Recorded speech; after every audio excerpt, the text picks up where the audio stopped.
Hello, Internet, and welcome to the second weekly show before the fifth pay-per-view of the Rough Drafts Competes Journey of Wrestling League. I am joined once again after a slight diversion in schedules by my good friend Xander from the Glory of Legends League. Xander, how you doing, buddy? I'm doing fantastic. Thanks for having me on once again. Glad to be here. Sorry I missed the last one, but everybody's got to take a break every now and then, Mm-hmm. and to do things that they don't want to do instead. So work is going well.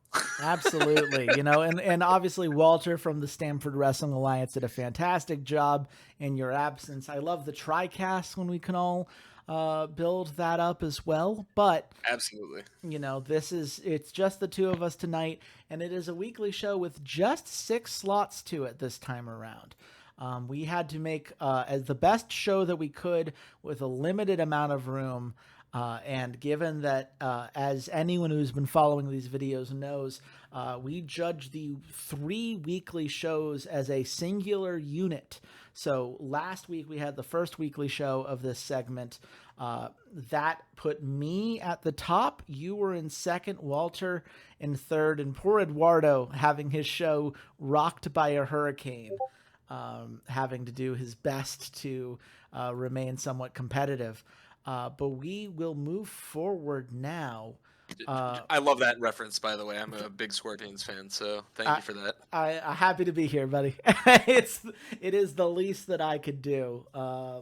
And we will see what Eduardo can do with his show here, because he is a star behind. It turns out when you can't have any wrestling happen on your wrestling show, it is hard to get a highly Is reviewed that how card. that works? I could have swore that, just pure video packages is what the American Journey of Wrestling audience wants to consume, I don't know. It would Um, appear not, at least not with Vince Bailey at the helm of all of these package makings. Though it has gotten Eduardo surprisingly close to leveling up his production facility, whether he gets there or not before the next pay per view, getting those 2 extra matches on there. We will have to see. Time will tell. He may be the only one capable of doing that at this point. But we will look forward and see what his show has to offer. And it starts with a tag tables match, and I believe a blow off match between Omerta and Psycho Circus. Psycho Circus, of course, a heel tag faction with Mad and Psycho. Please ignore the misspelling here on his name. They have done a solid job as a upper mid card faction, trying to climb and get their overness where it needs to be. Both tag team specialists, risk takers who know how to make the most out of the opportunities given. And with a tables match, you love to see risk takers taking their big shots. But of course, Omerta, with Sigmund Coolidge and Quincy McKenzie, also a formidable force to be reckoned with. These are both wrestlers who have individually proven themselves, even if they haven't gotten a win as a tag quite yet. They are young faces on the up and up within Eduardo's Campeonato de Luchasaur. So for this opening destination match, who would you give the nod to, Xander? so I think, it makes sense for Psycho Circus to get the win in that they are the, more true tag duo here. But I like giving it to Omerta here. I think that they've got a high upside. They've lost their last 2 matches. There is a feud going on here. It's going to be a blow off. It would be really cool to give them, or it might not be a blow off. Maybe it is, maybe it isn't. But I think it would be really cool to give them the win. Psycho Circus able to take the hit maybe a little bit more morale wise, and they're not necessarily, super close to being over. So I like giving it to Omerta here personally. I would look hard at Psycho Circus, just because I think they do need the overness boost, and winning a feud can help you get there. But I definitely see what you're saying with Omerta, and Eduardo does too, because that's who's taking the win. It turns out this was not a blow-off match. I must be thinking of the next match on this card. It's okay. It's fine that you lied to me. It's a hey man, it's a 4.5 star match. Work to their strengths. Omerta with a nice overness boost and a morale boost as well. Psycho, that morale hit can happen, especially when it ends up with a holy shit moment. Our first of the night, Quincy McKenzie hitting mad with 3 consecutive finishers. We do love to see it, and getting tables almost to that gold level up. You got to be feeling pretty good about that if you are Eduardo. Absolutely, absolutely. Well, and we move on now to a submission match. Now, this one I can guarantee is a blow off match unless the game bugs out, which has happened before. This is Brady Velasquez, the Dawn of Lucha Libre, a 19-year-old heel who has yet to secure a win, 4 points away from being a main eventer. But you also have James Parker, who also needs a win, a 36-year-old face with a lot of very similar keywords down here, but a 4-3 who was already well over with the crowd. Both of these guys, obviously a big boost for closing out a feud, could get them into main event status. Who would you give the nod to? This is tough. Who? I like Brady. I think he kind of needs a win because he's in danger of dropping below the morale, dropping below 80 also, which isn't a huge milestone or anything. But I think keeping Brady up here makes sense. He's 19 years old, giving him his first win, getting his popularity back over 800. I don't know, or maybe it wasn't ever over 800, but I feel like it was. And getting him into main event status, I think makes a lot of sense. I'm not sure what Eduardo's heel to face makeup is in his promotion, so maybe that's why he needs to give it to James. But again, I like looking at these two wrestlers. If it were going up to me, I'm giving the first win for either of these guys to Brady because he's just got the most upside. Yeah, absolutely. The upside is clear. This is indeed a win. It does blow off the match. It's a hot match, so both of them get a significant overness boost, which is nice to see. And even a morale boost for James Parker despite losing a feud. You don't see that very often. It's a 4.5-star blow off. And a second holy shit moment. Brady Velasquez reversing James Parker's finisher, cursed at him and hit his own. That's another 30 points in the bank, which is huge because, we talk a lot about the production facility and that level up getting you 2 extra matches, but it still costs 200 creativity points to unlock. Just because you have it and you can unlock it doesn't mean that you actually get there. So these creativity points, these holy shit moments really go a long way, especially since the last card had no holy shit moments because there were no matches on it. So may Yeah, only be 4 stars, but I think a very successful match for long-term storytelling. absolutely. And we move on to the classic Campeonato de Lucha excuse me, teddy bear on a pole match. I love that this is a continuing We trend. love the teddy bear on a pole match. It's a tried and true, and it's worked well for Eduardo so far. And we have 5 wrestlers, all of whom have some beef with each other in various different ways. Of course, you look at Kyle Cage, the 843 popularity 4-4 face, who is feuding not just with El Cuervo, the Raven, who is has just come back from an injury much faster than anyone expected, almost as if he had Wolverine-like regeneration powers from a Oh magical my. artifact that his facility gave him. Interesting. Noted. Yes. So great to have El Cuervo back. Kyle Cage, of course, when El Cuervo was not there, started feuding with Isamo Masucci, who was a 4-4 heel in his own right. Both of these guys 4-4 heels. Isamo on his way to being a face of the company as a career killer, but El Cuervo very much would like to become a face of the company, and a win like this in a teddy bear on a pole match that does well could go a long way in that regard. But of course, you cannot sleep on either Gabriel Rivera or Chakal Pro. Chakal Pro, the best lucha wrestler, 2-1 record, 4-4 stats, and El Arcangel de Fuego in his corner, who has already been a big part of why Brady Velasquez got his win in the last match. And Gabriel Rivera, just someone on the up and up, would love to become a main eventer by winning this match and would love the overness boost that would come from beating such a high quality of talent.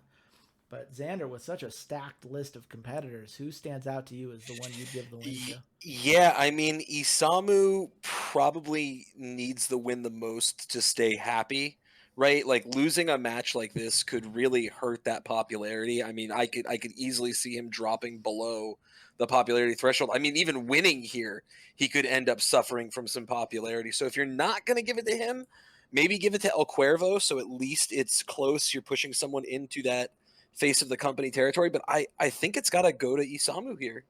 So here's the thing: we know that Eduardo's answer to, but what about someone dropping is that won't happen. Mhm. But El Cuervo moving up could happen. And that's Okay. what he's gone with here. And indeed, Isamu lost 3 points. That is nothing That's in the manageable. broad Yeah. scheme of things. And in the meantime, El Cuervo, huge morale boost. In fact, everyone here getting a morale boost.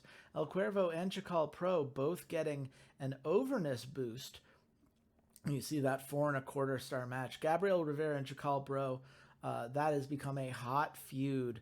And that's going to give both of those competitors some more time to go up against each other. Clearly, being a part of that pole match, even if neither of them won, has gotten people more invested simply by being next to the El Cuervos of the world. And this blows off the feud between El Cuervo and Kyle Cage because at the end of the day, the Campeonato de Luchasaur has a belief that there should never be more than one feud for each wrestler.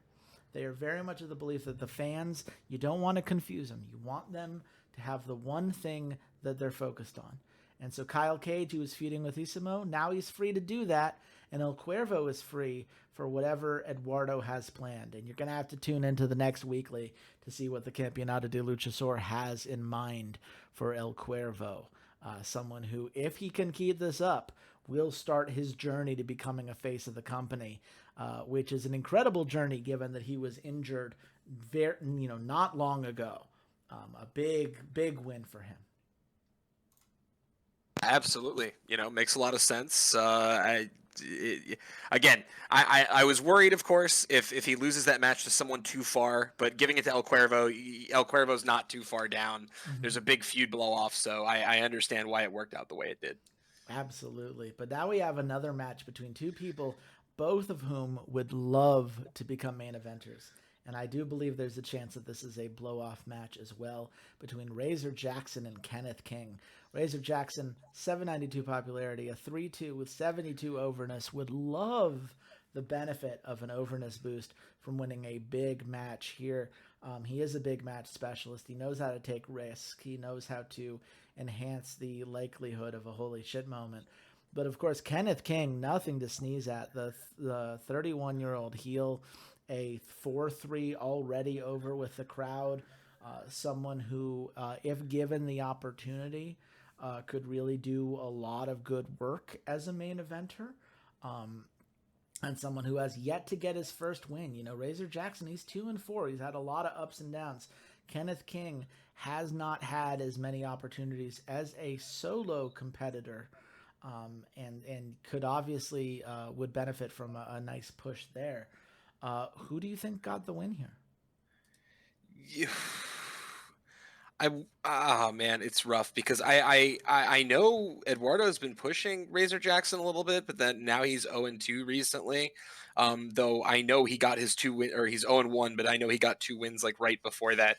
Kenneth hasn't had a win yet. And I do think Kenneth's upside, given where he's at already, is a little bit higher if you're going to push one of these two into the main event. Mm-hmm. But again, I don't know the heel face makeup, and honestly, I could see either of these guys going up. So for me, this one's pretty much a coin flip. Yeah, I mean, honestly, if this was an older version of the Campeonato de Luchasaur, I would expect Eduardo to hit the simulate button, let the Yeah. RNGs decide who takes the win. But in this case, it is going to Razor Jackson. Okay. And that is going to lead to a four and a Four and half a half. star match. Yeah. The Card's looking overness good for boost him is so far. nice. Absolutely.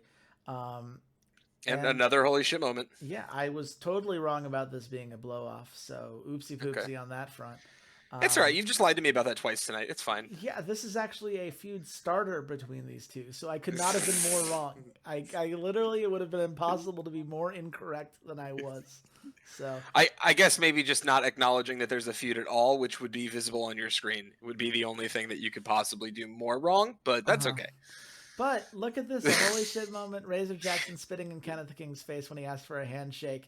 That is a great way to get 30 more creativity points. That's 3 holy shit moments on the card already, which again, there's only 6 slots on this weekly. If you're getting 3 holy shit moments, you're playing with house money in a lot of ways. Oh yeah, no, this is big. This is big money this week.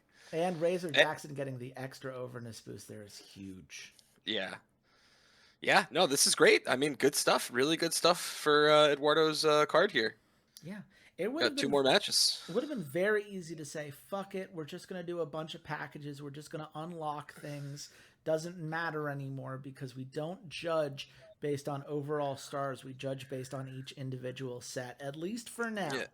Um, Yes. but but Eduardo's poured his heart out into this card, and so far, it's led to some Yeah, very good results. it's paying off. It's paying off. Let's see how the feud package does. Yes, And we that's a have 4-star feud package That's too. a very nice feud package. Suki Akiyama getting the +7 overness change. Both of them getting a huge morale boost, and the feud getting a huge boost as well. This has got to be the best that Vince Bailey Yeah. has done. And look And at a that. level up. The feud package leveled up. That is a popularity boost for the segment item. So every feud package Eduardo does from now on is going to only be more likely to increase the popularity here. So well done, Vince Bailey. No PayPal needs to be checked. Just enjoy your nice bonus at the end of this paycheck, I think. And it Yeah, leads enjoy, Vince. and it leads to Violetta versus Suki Akiyama in an ambulance match. This feud obviously being quite hyped up with the feud package before this. Suki, an 875 popularity heel, just got a win recently, but has been very much up and down over the course of her time in the Campeonato de Luchasaur. A 4-3, a quick learner, someone who does well in big matches and is dedicated to the operation. But of course, Violetta at one point was basically unbeatable, right? She got 3 Yeah. straight wins, did very well in one of the, I think had a reign at one point with one of the women's belts. But right now, the 22-year-old face, who's a 4-3 in her own right, is desperate to turn this losing streak around, and beating Suki Akiyama would obviously be very big for building up that reputation and reminding everyone why Violetta is such a force to be reckoned with. So with 2 great competitors, Xander, who do you think takes this one on top? Yeah, I mean, these are both really phenomenal. 22 years old, they're both roughly the same popularity, same stats, just some slightly higher overages and morale for Violetta. Um, I can again. We've got this. I can see it going either way. I can see pushing Suki up going into the pay per view, and then maybe Violetta finally breaks her losing streak at the pay per view, and that's really hype. I could also see Violetta breaking her losing streak here, and maybe building her up for a different match going into this upcoming pay per view. So I think both things have merit. And again, we're in another situation where if this were a couple weeks ago, I would say he's simulating this. Tonight, I got a 50-50 chance. I'm going with Suki Akiyama. Well, you took a coin flip here, and historically, those have not worked well for you with Eduardo's cards. But this time it does. It is Suki's Okay, win. right on, That right is on. another 4.5-star match here. It's a very nice overness and morale boost.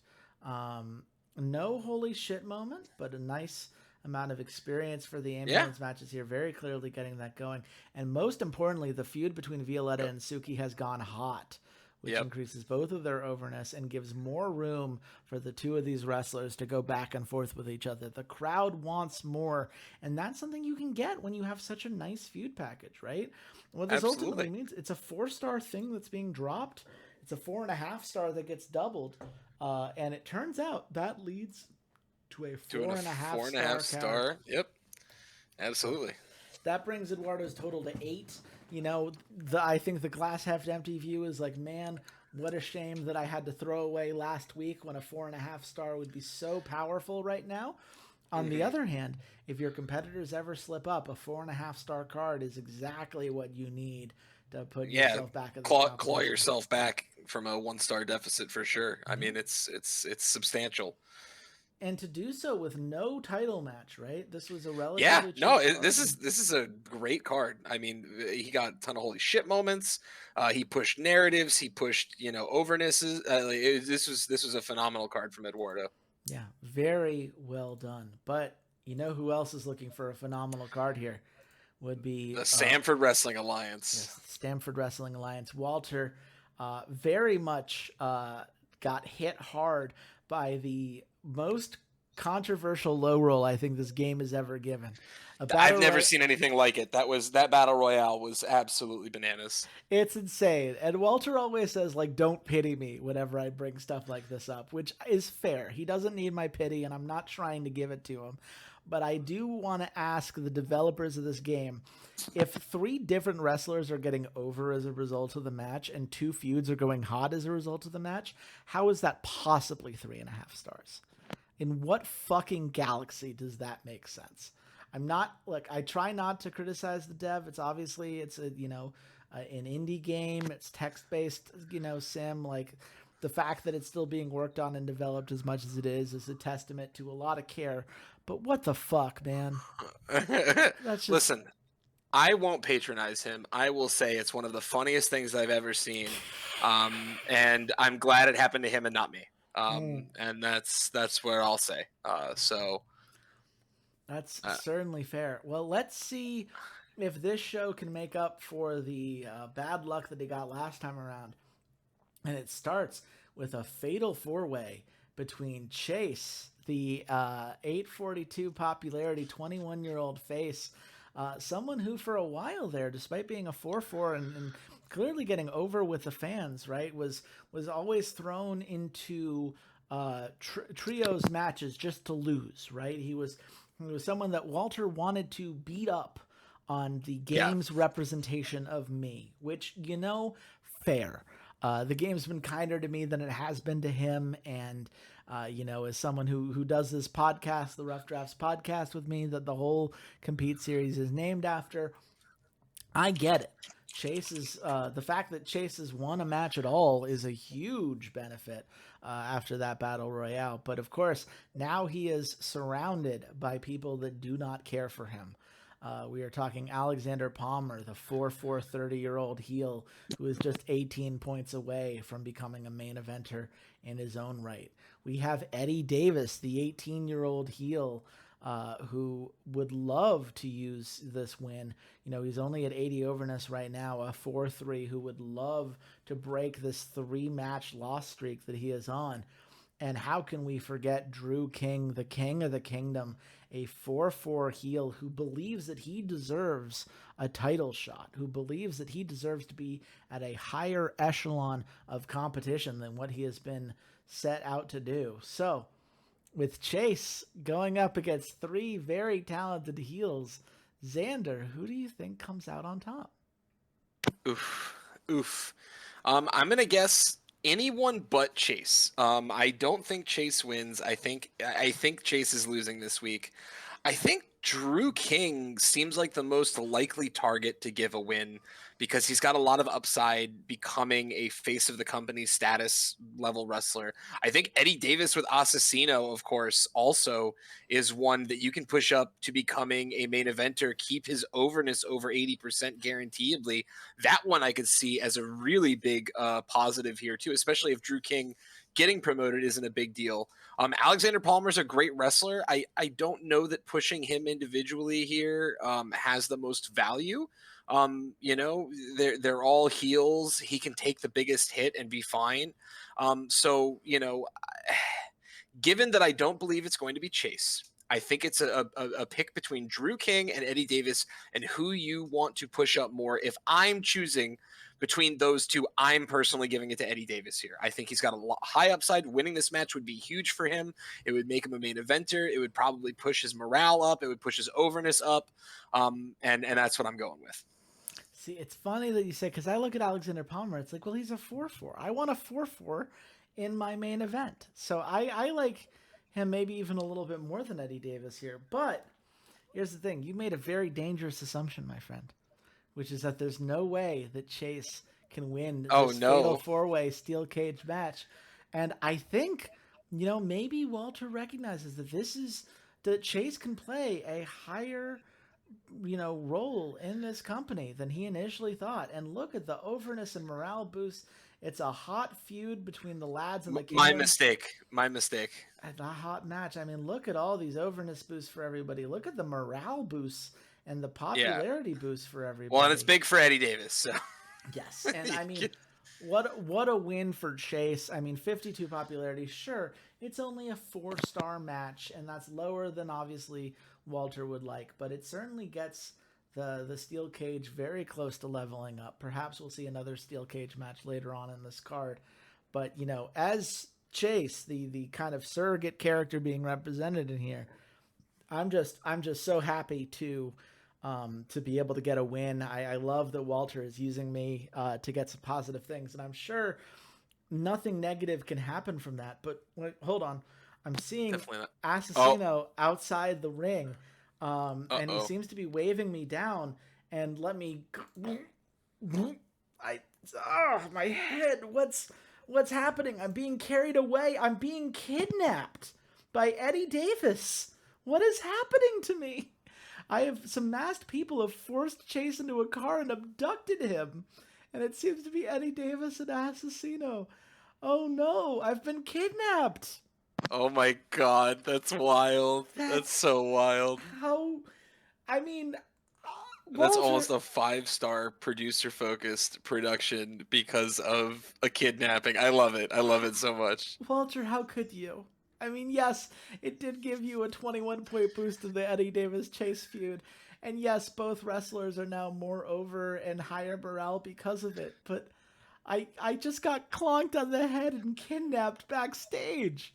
I mean, Christopher Devlin, sure, he beat the shit out of me after the last win, and it seems like sending Eddie Davis and Assassino. It's like, look, here's how you rise up within the ranks of I believe it's Eternum. I may be incorrect on that, but if you want to rise up the ranks with me, Christopher Devlin, Eddie Davis, you better do what needs to be done.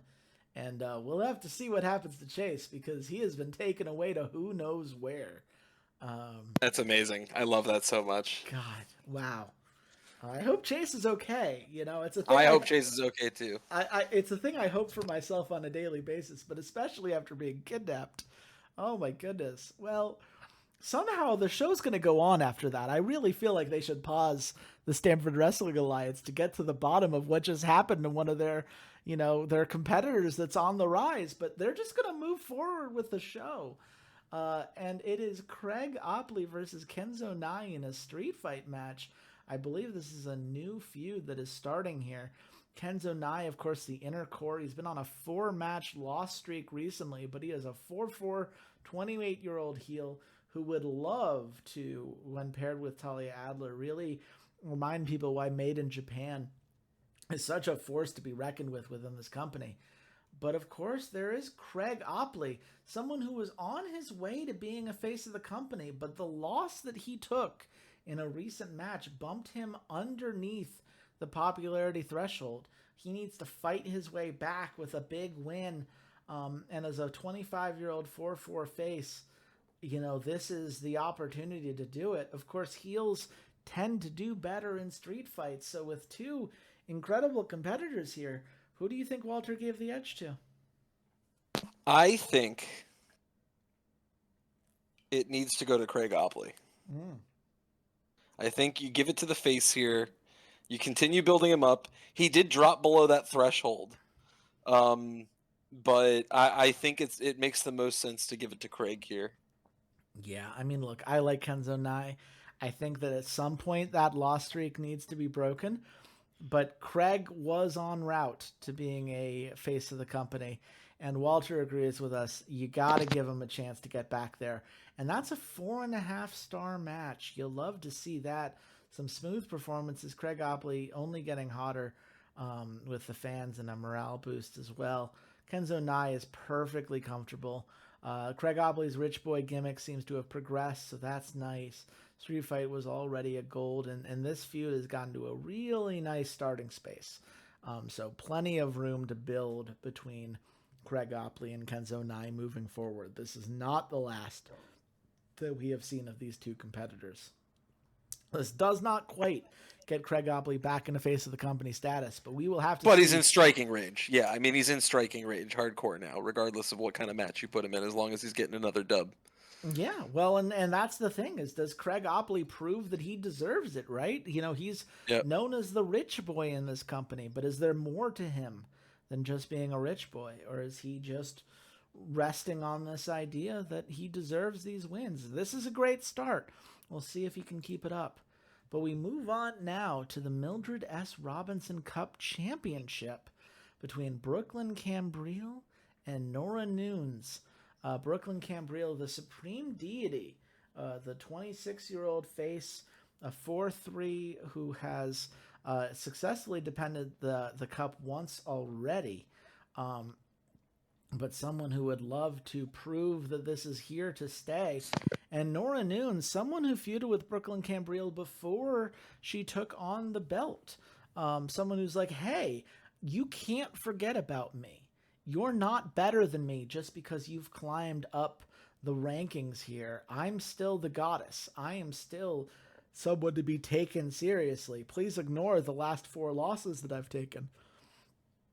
But I deserve this match. And she got it. Walter said, yeah, you asked for it. You've been feuding with Brooklyn before. I agree that this should not be the end here. Does Nora pull off the crazy? Nope. No. I'm happy Brooklyn gets it, and Brooklyn gets it. Yeah, Brooklyn gets it. I mean, obviously. It is a nice morale boost for Brooklyn. Nora obviously not thrilled with how that went down, but it is a nice defense for the Mildred S. Robinson Cup Championship. I do want to point out here, right, the fact that it's only 4 points tells me that Nora is probably a little bit too low on the card to get points for like a quality contender. It wasn't a negative, but it could have been a positive with a higher quality of opponent. So there was no blow off here. We will see if this feud kind of, comes back or gets blown off at a future point in time. But right now, it's a 4-star match. And with the quality of matches that Walter's had on this card, it's looking quite good right now. But here's the thing. Walter does a great job. He does not want people to forget that there are other feuds on this card worth paying attention to. Yes, Craig Opley defeated Kenzo Nai earlier, but he's not just going to settle for feuding with a guy like Kenzo Nai. He wants Ethan Wilde's title. And this feud package, I mean, an incredible job from Amelie here. This is exactly what you want to see from your producer. Yeah, no, that's good stuff. That's really good stuff. Yeah, 4.25 stars. I am surprised somehow Amelie Gonzalez has not leveled up yet, and Walter's done like a lot of non-conventional segments that you would think would give her a boost, but has not happened so far. But she continues to put out bangers, so I guess it's fine. I mean, you take those. It leads us to our main event of the night, Jordan Wolf versus Keiichi Sakurai. Keiichi Sakurai, of course, the real one. He just took his first loss recently after having held a belt for a considerable period of time. 4-3 competitor with 100 overness. I mean, the crowd loves him, and he very much wants to prove that he is a face of the company. Just because he doesn't have a belt doesn't mean that he should be taken any less seriously as a competitor in the steel cage match. Meanwhile, Jordan Wolf from Prodigious, joined by Tyson Morrisseau in the ring, a 4-4 29-year-old heel who would love a win against a wrestler as prestigious as Keiichi Sakurai. That is the kind of win that can propel someone to main event status, and having a 29-year-old heel in that, 4-4 heel in that main event, obviously a great tool to have in the arsenal. Do you believe that Jordan Wolf is capable of the upset, or does Keiichi Sakurai cement himself as a force to be reckoned with? This is tough. I actually like the idea of Jordan winning this. I think it would be so massive to push that, 29-year-old 4-4 up the card. That being said, I also think that keeping Keiichi in, face of the company status, or range rather, as the face, as someone you've obviously been propelling up with the belt he held before, and you're getting ready for him to maybe contend for a different belt. I think that has a little bit more value. And if the match is good, Jordan gets pulled up regardless. So I think that is where I would go tonight. Yeah, I like Jordan a lot, but Keiichi Sakurai is the real one. And I think Walter protects the people that are on the verge of becoming face of the company. And that is why the win is going Sakurai's way. And look it at worked. that. It worked for both of them anyway. Absolutely. It's a 4.25-star match. Keiichi Sakurai is back into face of the company status. Jordan Wolf getting a significant push up the card. And oh, by the way, that's a hot match between the two of them, starting a feud that people are going to be very excited to see.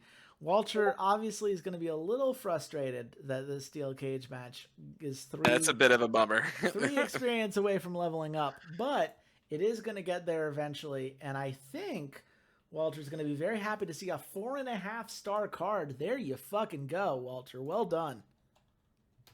Good stuff, Walter. Yeah, what a card there. I mean, Indeed.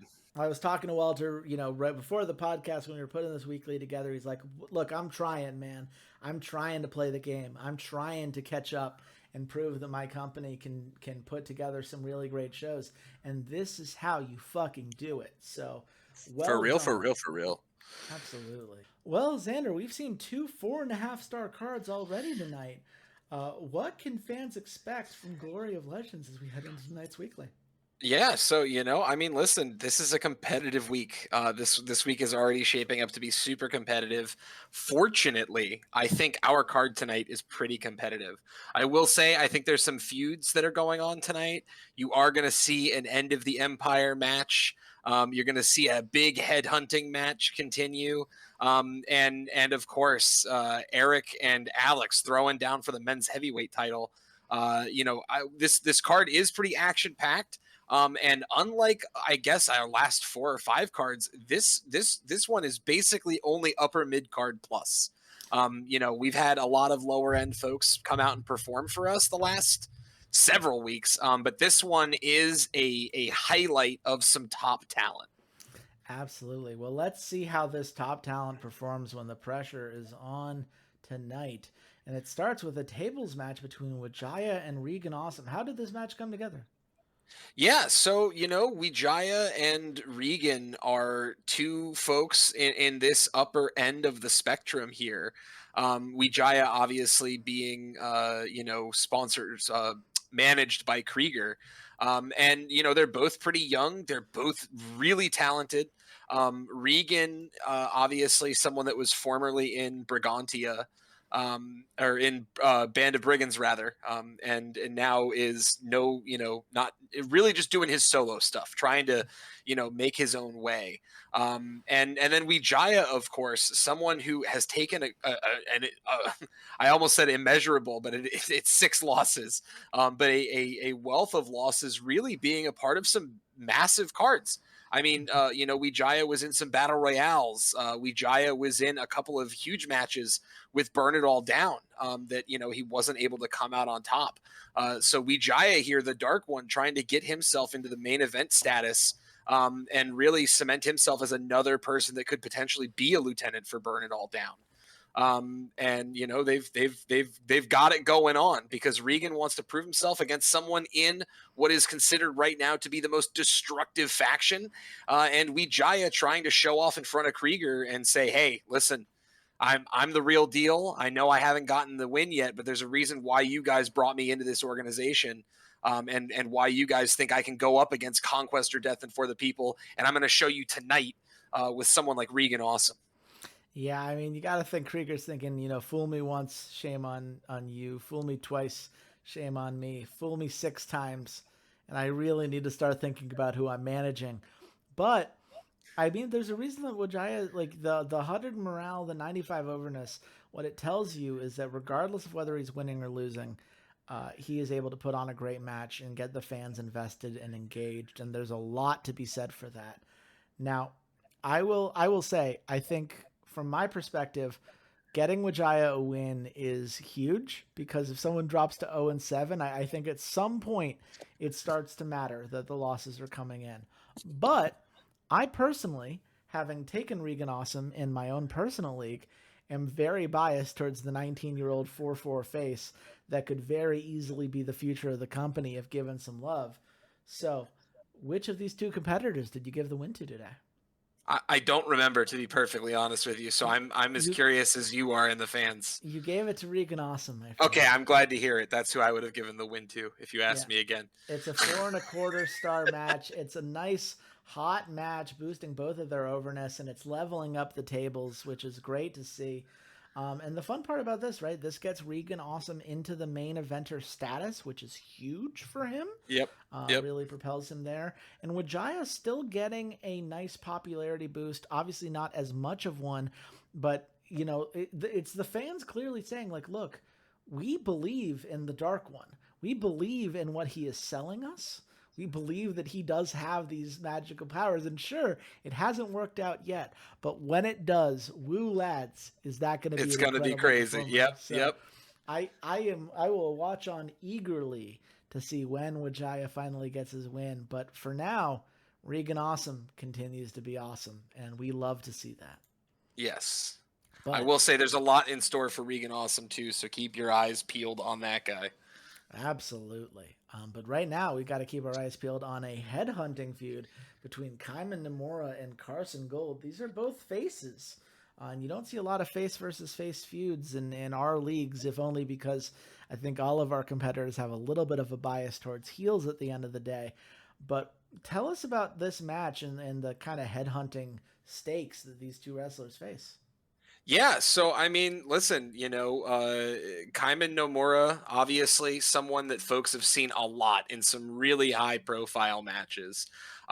Just, absolute dominance from the bottom, I guess.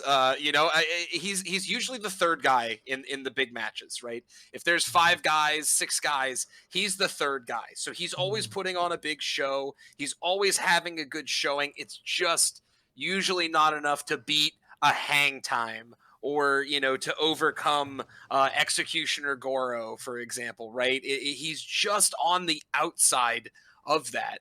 But right now, you've got a really big match here, and Kaiman Nomura is headhunting for Juge. That new faction that just got built up with Green Arrow, himself, Yuji Onishi, and they're looking, and Blue Arrow, of course, and they're looking to add people that were in Band of Brigands formerly, right? And so Carson Gold being one of those folks that was, kind of a stand away from that promotion. He's in for the people. And so this one's kind of weird, I guess, because again, you're seeing people fight over Band of Brigands and kind of who's left out.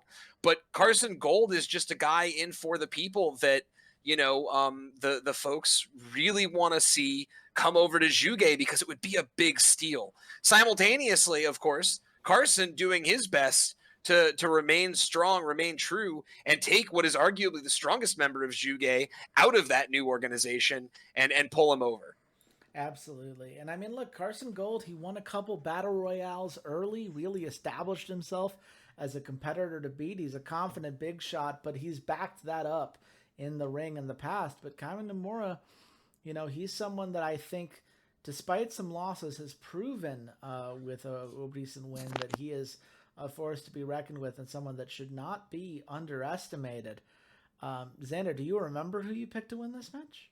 I don't, but I'm going to tell you who it is regardless. It's going to be Kaiman Nomura. That is who you picked. Congratulations on great. that. Unfortunately, it appears to have worked against the crowd. Oh no. That's really unlucky. That is unfortunate. And hopefully my production segment goes well so that one gets removed. That is the hope, certainly. A full 3/4 of a star removed here that would have been here otherwise, just because It looks like the crowd was pulling for Carson Gold. That's the thing when you have these faces that the crowd loves. At some point, they want to see those faces get a win. And I know Kaiman Nomura should be there.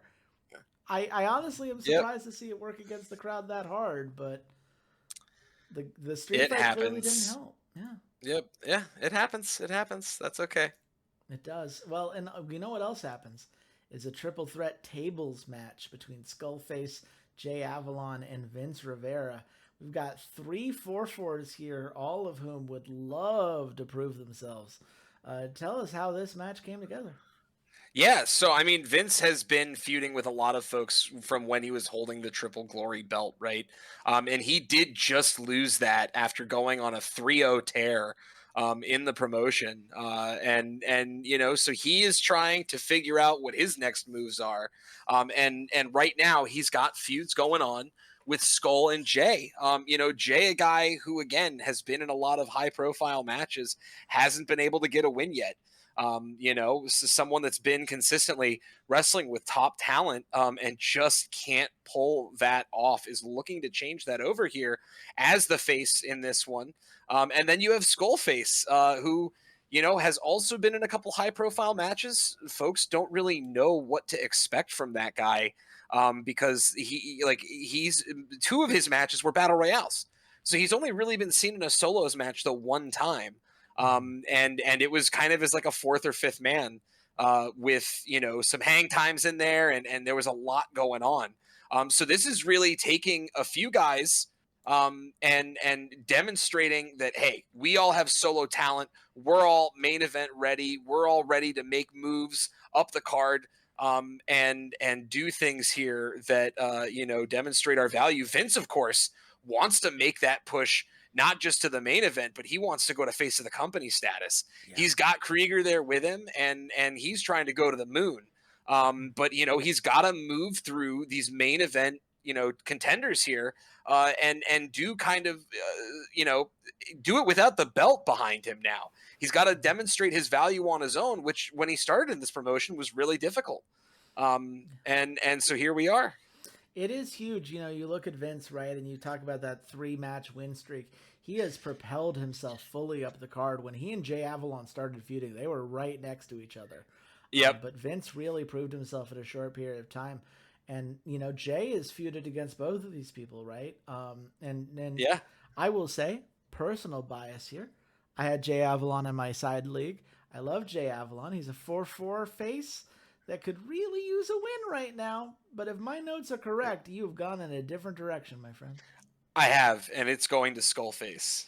It sure is. And oh no! Oh, okay. Well, the good news is that it's a near 5-star match. A nice win for Skullface there, and a slight morale hit for these two, but nothing, the popularity hit is not a lot. You do have an injury or revenge feud, increasing the hype between Skullface and Jay Avalon. You get a holy shit moment between Skullface and Jay Avalon. Hitting suplexing Vince Rivera, getting yourself 30 points. But we are going to have to evaluate that injury. The good news... That's my second injury or third injury in 2 weeks. It's kind of nuts right now. I mean, this has always been the problem with your promotion, right? And I say this with all the love in the world. You have a lot of multi-man matches, which means a lot of people are tired. Now, granted, this is a 1.1% chance. So yeah, it's not like it's high, but if you're running as many matches as you have been, eventually this stuff does add up. And unfortunately, it was just a bad roll of the dice. I will say, I'm very happy to see that the word severe is not included. Is not there. Yeah, yeah. So this is not a 9 to 12 monther. Hopefully, it's just a 1 to 2 monther, maybe a 3 monther tops. But we got stuff we want from Skullface. So obviously, this is a little sad to see. The match did what it was supposed to, almost 5 stars. It's going to help carry the card tonight. But again, not happy seeing Skullface take that big of a hit for it. Yeah, you hate to see any injury in any promotion for magically enhanced wrestling. We wish Skullface a quick and smooth recovery. Appreciate that. We we want every wrestling outlet to be performing at their best. And just because we have 2 8+ month injuries doesn't mean everyone else should. So Fingers crossed that he comes back sooner rather than later. But for now, we do have to move on because the show must go on. And the show now includes General Hayashima and Bone Soldier, which is Yep. different than Skullface. Yes. Yes. We got Skull Shot, Bone Soldier, and Skullface. Yeah, it says a lot Don't about confuse them. your drafting philosophy for sure. Tell us about this street fight match we have in front of us.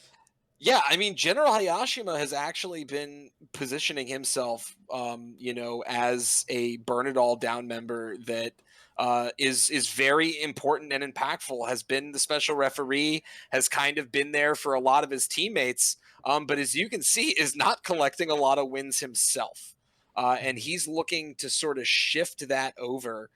He is the one of the few faces in that faction, but he sees himself as a leader. And when his friends and allies in Burn It All Down went with their course, he felt the need to follow them and hopefully lead them to some victories here. But he just really hasn't been able to do that. So he's looking to turn that around, naturally tonight against Bone Soldier, who is a very powerful wrestler for Conquest or Death, a member of Jolly Roger, and despite not getting a lot of wins with Jolly Roger, has been in the highest of profile tag matches. So here we go between the two of them. This is an end of the Empire feud between Burn It All Down and between Conquest or Death. Conquest or Death, of course, the Hang Time, led by the Hang Time family.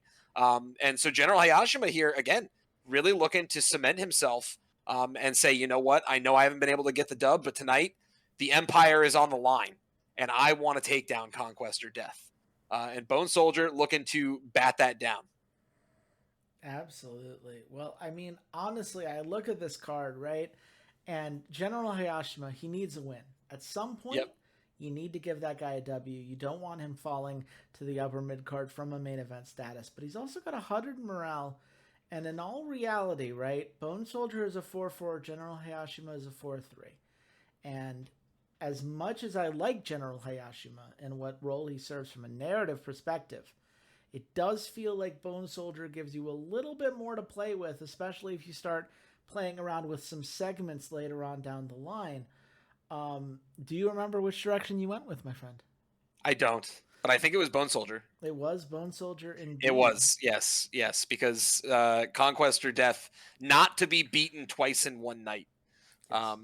And what a yes. nice win it is. 4.5 stars, an overness and morale boost to each of these competitors, as well as a popularity boost. We love to see a hot match. We love to see a holy shit moment. Bone Soldier slapping the taste out of General Hayashima's mouth. Street fights have been such a core part of what your company does as the Glory of Legends promotion, and very clearly the fans agree with the good psychology you've got going on here. I will say I'm not sure. Some of these bonuses, it's like, what part of this was good psychology? I can't tell you. Maybe heel versus face double faction feud? I don't know. The end of the Empire, maybe the back and forth you're playing in very well. I usually see that as a back and forth, but since General Hayashima hasn't won individually, I have to think that's an end of the Empire bonus. I'm assuming so as well. But what a nice bonus it is, and one that your card definitely can take advantage of here. But we move to a main event package, and it's all right. time Fingers to say, crossed. Not Theo, bad, good job, Theo. man. Theo, you came in tonight. I just needed a 4-star or higher to feel okay after the Kyman Carson match. So good job, Theo. Check PayPal. Or I'm sorry, check your bonus. You're getting a bonus tonight. Well done indeed. Eric Hangtime, Alex Jim. That feud continuing to grow. And this is indeed the heavyweight championship match with Johnny Hangtime as the special referee. And as I'm sure the fans should know by now, having Johnny Hangtime as the special referee it should not put Eric at ease. Is that right? Yeah, I mean, listen, here's the deal. Johnny Hangtime, of course, cares a lot about his faction, and he cares a lot about Conquest or Death getting the wins. But right now, there is a civil war brewing, and Johnny Hangtime is putting his thumb down on two of his brothers who he feels have gotten a little out of hand, who he feels are trying to take his crown from him to become an emperor in their own right. And Johnny is not going to have any of that. Johnny himself would burn it all down before he lets his brothers take his crown. And so tonight, Alex Jim is going to benefit. We're not gonna play pretends here. Alex Jim is going to benefit tonight because Johnny has a vested interest in making sure that Eric does not get a big win here, does not give himself that solidification for the ability to take his crown. That being said, I know I did a bit of spoilage here, but there is a lot coming in. You're going to be seeing a lot of hang time stuff coming up the pipe soon. Yeah, look, Glory of Legends has been dominated by the hang times for a while now. But in this situation, right, I mean, for all the reasons you just said, I don't think we need to pretend that anyone other than Alex Jim is winning this match. People like the story. Look at that 4 3/4 match. That's exactly what you needed with this card. Eric obviously very unhappy that he has been pushed down more and more by his brother, someone who should be looking out for him. This feud is going to reach a boiling point, and I think it's only a matter of time before we start seeing these hang times going up against each other more directly in the ring. But you've been slow playing this well, and clearly, as an interesting story, the fans are eating it up. And look at that, another 4.5-star card. Let's go. No pressure at all on me. No pressure There's whatsoever. At risk of losing fans to all of you if this card doesn't go well. But hopefully, we've got quite the card for everyone tonight. I think well done. First of all, I want to make sure the kudos are taken as they should be. But here's what I can promise on my card tonight. We have a new wrestler.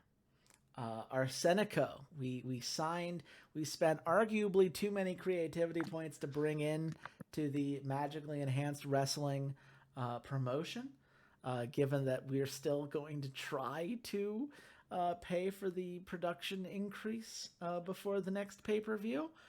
But this is a show in which we're going to see exactly what Arsenico is made out of. So let's see what this show has to offer, and let's see if I can keep up with what my competitors have brought in. It starts with a friendly contest. There is no gimmick here. I'm pulling a Walter on this one. It is Flying High versus the Shooting Stars. These are two face factions. It's a friendly contest that's been playing. This might be a new one, but these are two factions that have found themselves in quite a few matches competing for the Keepers of the Realm Tag Championship. The Shooting Stars, of course, were the first champions. Malachite Bronson, Cyan Orion held the belt very well for a while, but it has been a while since they've secured a win. They are on an 0-3 loss streak right now. They would desperately like to break that, especially Malachite Bronson, who has a chance to really climb up the card. But of course, you look at Flying High, it is Ai Hakai and Davida. Davida, who is a member of the Chosen Ones, Ai Hakai, a female wrestler who has been on the up and up in her own right. Not as strong a reputation as a tag duo. They got the belt and then pretty much immediately lost it. But they still would like to prove that they have all of what it takes to be a top performer, even if they don't necessarily have the same initial pedigree that the Shooting Stars did. Who do you think I gave the win to? Oof.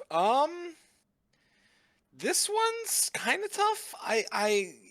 Both of these have good upside. I think Flying High can take the loss maybe a little bit better. Simultaneously, I think there's maybe a little more value in giving them the win to push them up against some of the better tags that you have. I think the upside for flying high wrestling against some of them is very high. That being said, Shooting Stars is on a 3-match losing streak. So if you decide to give them the win here, very understandable. Keep them in the same, kind of striking distance of the current location that they're in popularity wise. But again, I like the idea of giving it to Flying High here, giving them chances to wrestle some of the better wrestlers that are a little further up. Yeah, I also like giving it to Flying High here, and to me, it's a lot simpler than that. The Chosen Ones lost at the last pay per view, and so their individual members need some wins. Um, okay, it's fine. It's Obviously, fine, yeah. with no gimmick match, I wasn't expecting a ton, but it's a 4-star match. That's a perfectly reasonable match. Um, in an ideal world, it will be something that can be replaced moving forward. Maybe the lowest spot on the card. We will see if I can pull that off, given I've got 2 packages coming our way. But while it is not the highest hype that we've ever seen, it did what needed to be done. But man, friendly contests do not give a lot of hype. Really not as helpful as you want it to be. Not nearly as helpful as you want it to be, unfortunately. But we've got a feud. Oh no. Okay. Well, I think I'm losing some fans this week, ladies and gentlemen. Oh no. Well, you still got time. Listen, you still got 4 matches. If they're all 4.25 or higher, you're good. You can even still win if you get a 5-star or 2. We will see. I mean, this was a feud package highlighting Lucas Meltzer and Mikey Dolan. Lucas Meltzer, I know someone you've been pulling for individually for a while now. I am. And someone that I think has a lot of opportunities to do well in this promotion. Mikey Dolan, someone who's trying to climb up the card, and it is no surprise that the 2 of them, joined by Ali Noble, are here for a triple threat submission match. Mikey Dolan, like I said, he's 3 points away from getting over with the crowd, and an 18-year-old 4-4 heel would be great. Though he has not gotten a win yet. He has struggled to prove himself. Lucas Meltzer, of course, 0 to hero, someone you like a whole bunch, a 25-year-old 4-4 face already, seemingly ready to climb up the card. Unfortunately, has not been able to get a win yet. Maybe this. Yeah, I wonder who's responsible for that decision. No way to tell. No way to know who's responsible for that one. All of these things, of course, happen by the almighty hand of the Magically Enhanced Wrestling League. But right, obviously someone who would love a win here and who would certainly benefit from it. And of course, we have Ali Noble, right? Who, he's a little bit crazy. He's a 3-3, 56 overall. Maybe not in the best place to immediately make a jump, but somebody who, with enough time and effort, could really climb his way there. Though I think, given the fact that he wasn't included in the feud package we saw before this match, you might be able to guess probably not winning this one. So, between the 2 people that did just get highlighted, who do you think I gave the win to? If you don't say Lucas Meltzer, I'm going to throw something. Well, I am rooting for your wall right now because, of course, I'm giving it to Mikey Dolan. He can get over. He's so close. You're rude for doing this. And I'm okay with that because, look, Mikey Dolan is indeed over with the crowd now. He got the morale change. He got the boost. He's almost in the main event status. Everyone indeed got an overness boost and a morale boost here and a popularity boost to go along with it, thanks to that hot match that everyone enjoyed. And oh, by the way, it's a holy shit moment. 30 creativity points thanks to Mikey Dolan hitting Lucas Meltzer with a lariat that knocked his head off. And the Southern Sentries get the bonus of a hot member. Look at that. Listen, as a secret fan of your promotion, which I can't say out loud, definitely not on YouTube, I'm never going to forgive you for this decision to not give Lucas Meltzer a win. It won't happen. Harsh but fair, harsh but fair. I mean, look, one day Lucas Meltzer's going to win, and it's going to be a really nice moment for everybody. I don't believe you.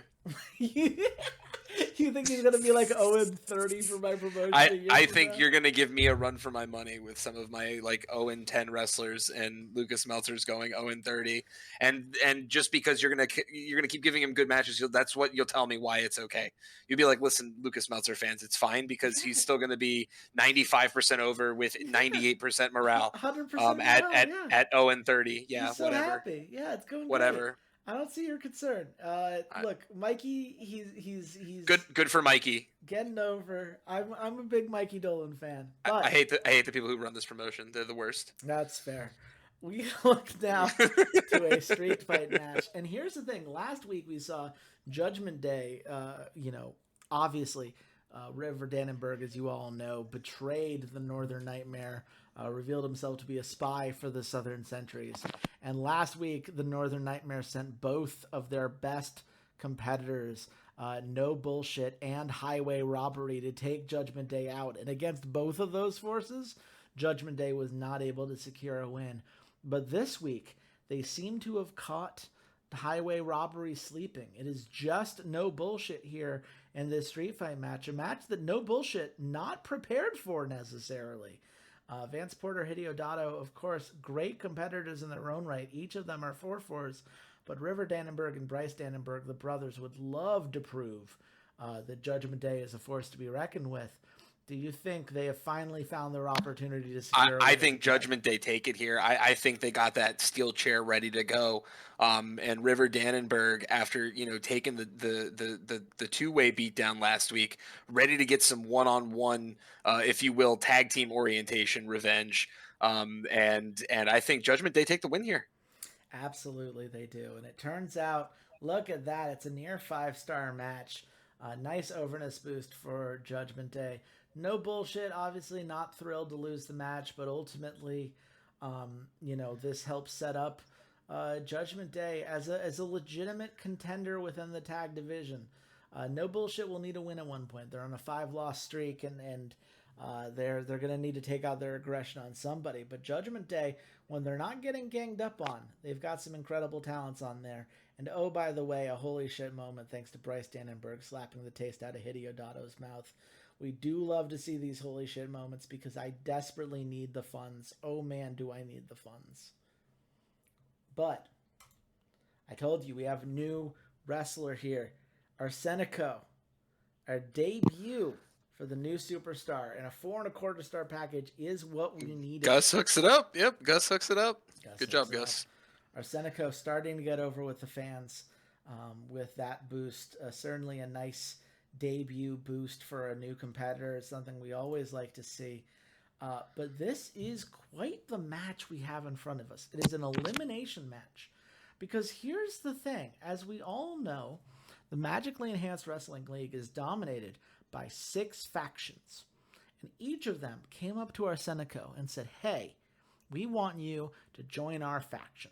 This is a tense nation state situation. We have the north, south, east, west. Everybody is trying to cement themselves as the force to be reckoned with on our continent. And the women were like, oh, don't forget the Sky Sentinels and the Scourge of the Underdark. We also have our place in this continent, and you're going to want to be a part of it. And Arsenico said no to all of them. He's like, no, I'm not here to play your games. I'm here to be a top tier wrestler. And so all of these guys said, you know what? Here's the deal. We're going to send up one of our talented wrestlers to take you on. We are going to prove to you that you should be part of our faction. So we have Joey Smoking Gun Ace from the Southern Sentries. We have Brady Killjoy, who is coming in from the Eastern Elite. We have Jay Xavier from the Western Watch, Jackson Hall from the Northern Nightmare, Wendy Blank, of course, a member of the Chosen Ones, coming from the Sky Sentinels, and Viuda Negra competing from the Scourge of the Underdark. Whichever one of these factions wins tonight is the faction that Arsenico will join next week. Xander, with all of these factions throwing their hat into the ring with their incredible competitors, who do you think is going to win? Which belts are being held by Brady and Jay? These are the Jester's Joust Joust Championships, which, champions. for Okay. the record, I Okay. did not realize that the trio belt has a split of factions that they're a part Faction. of. Yeah. That does Yeah. It a little happens. bit break the lore here, but just look, sometimes there can be diplomacy between factions, and I think the Eastern Elite and the Western Watch are probably a lot more friendly with each other as face factions than the Southern Sentries and the Northern I Nightmare, mean, who I fucking don't, hate I each don't, other. I don't see any other direction that can put their name together and almost sound like the same thing the way you can with Weast. So, the That's that's true. a terrible joke, SpongeBob but taught us that for sure. yes, SpongeBob taught us about Weast. I will say though, if Arsenico's got to go somewhere here, Mhm. given his aesthetic, I think you give the win to View to Negra. I actually think that giving it to them and having Arsenico join them and maybe giving him a little bit of power in that organization could be really cool. Beyond that, I genuinely don't know what you're planning here, but I think that he fits the bill for them the most, in my opinion. Look, Vita Negra would certainly benefit from a win. She is 0-6 right now, 74% overness. It would be a That big. also helps the decision. I was thinking more narratively, but yes, also it helps that she could really use the win. We'll see. It's funny that you say narratively because here's the thing. Arsenico came in and said, I don't need a fucking faction. And everyone threw their best and said, yes, you do. And Arsenico said, no, I fucking don't. And that's a 5-star match. Let's fucking go. Oh my Arsenico's gosh. joining nobody. Arsenico is here to prove that he does not need a faction to be a force to be Arsenico reckoned smash. with. Arsenico smash, and that gets him to 820 popularity. That is another big overness boost for him. Everybody getting a popularity boost. Everybody getting a bit of an I love overness that. boost because of a hot I match. love that. Jay Xavier's starting to get over with the fans finally. And oh, by the way, Arsenico got up from Wendy Blank's finisher, asking her to hit another. That is 30 creativity points. Forgive me though for thinking that you may or may not just throw another person into a faction with how your promotion has worked. So no, 100%. That's this is Arsenico breaking the mold. He is. The I love it though. I love it. Mr. Arsenic does not care for what the rest of this company is doing. He is here to prove himself. And oh boy, has he made some enemies with tonight's performance. Oh yeah, he did not have any feuds with any of these competitors heading into the night. These were all feuds that other competitors had with each other. But you better bet he'll have some feuds next time around. Let's see how it worked out. It's 5.5 star. It's Or 4.5 4.5. star. I can't count. Wow. Okay. So means we haven't had a 4-way tie yet for a weekly, have we? It's all gonna come down to hype, and I promise you right now, if I'm not clicking the button yet because we both know if Walter gets a 4.5 star card and loses fans, I don't know what to do. I really like that. That might be a tough one to navigate. So let's see how hype played a factor. And it turns out, okay, you gained most fans. I somehow lost the most fans. That's so great. Walter loses a little, and Eduardo gains even less. I love that you were worried about Walter, and you ended up losing the most. Man, I really thought that the fact that the top of my card was a 5-star would help me build up the hype. But you know what? People don't know how good Arsenico is yet. This is teaching them that's fair. what Arsenico has to offer. And listen, your long-term build was great, but unfortunately, with the hype being so close, and listen, we know why I got it right. You had end of the line on for our faction feud going on tonight. So man, it just feels like faction feuds are balanced. It sure feels like faction feuds are balanced. I think they are definitely balanced. Absolutely. Man, that hurts. I mean, I'm glad, like, obviously, everyone putting a 4.5 star card, that is incredible for all of our competitors tonight. Everyone did a fantastic job. I know it's not going to feel good for Walter having lost some fans. I know Eduardo is going to be thinking to himself, how do I only gain 700 fans from a card like this? But at the end of the day, the long-term storytelling and the proof that this is what you are capable of, it goes a long fucking way. So we will have to see what happens. We have one more weekly before the next bronze pay-per-view. And while obviously Eduardo is playing from a deficit.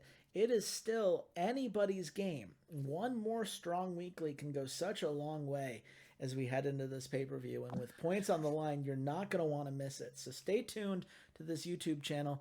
Xander, where can the nice people at home find you? You can find me at on all socials at Tentacle Coach. If you're looking for that League of Legends collegiate coaching understanding, if you're looking to follow some collegiate esports, whether you're a Counter Strike enthusiast, League of Legends, Valorant, we've got it all over at CUNY BC Esports. That's CUNY BC Esports. We're building a big collegiate esports program. Please go follow them and show them some love. And once again, thank you, Mr. Chase, for having me on here and getting to do this with you, because it's been a blast. Absolutely. Always a pleasure, my friend. You can find me at Chase Wassenaar on Twitter, chase.wassenaar.bsky.social, all that fun stuff. Tune in a couple days where we'll have the next weekly match. But until then, goodbye, Internet.